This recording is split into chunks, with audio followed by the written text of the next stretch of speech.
नमस्कार आमे नूतन सदस्यंको बैंक विवरणी जोडिबु मु बैंक विवरणी उपरे क्लिक करिछि एठारे आपणंकु प्लस बटन दिया जाइछि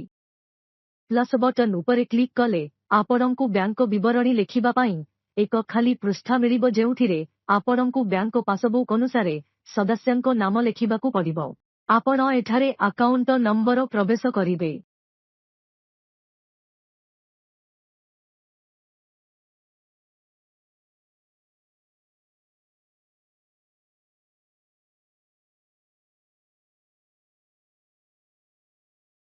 मोते एठारे अकाउंट नंबर पुणी थारे लेखिबाकू पड़िबो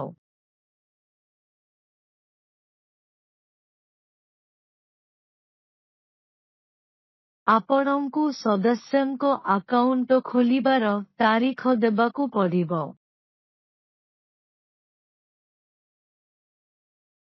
आईएफएससी कोड एठारे अछि आपण बैंक किंबा शाखा चयन करंतु आपणंकु आईएफएससी कोड प्रवेश करिबाकू पड़िबो नाही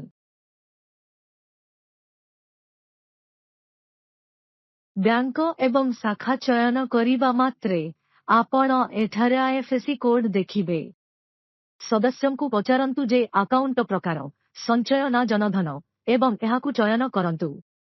कैमेरा उपरे क्लिक करी आपण बैंक पासबुकर एक फोटो उठाइबे आपणंकु बैंक पासबुकर एक फोटो नेबाकू पड़िबो डाहाण क्लिक करंतु एहाकू क्रॉप करंतु एवं फोटो जोड़ंतु तुमको विवरणी संरक्षण करिबाकू पड़िबो प्राइमरी रे यस क्लिक करी आपण डाटा सेव करिवे बैंक विवरणी सफलतार सह जोड़ा जाइछि परवर्ती पदक्षेप हेउछि ठिकणा उपरे क्लिक करिबा प्लस बटन उपरे क्लिक करंतु एवं सदस्यंको ठिकणा जोड़ंतु ठिकणा प्रकार प्राथमिक हेबो आपण प्राथमिक चयन करिबा मात्रे स्थानीय चयन होइजिबो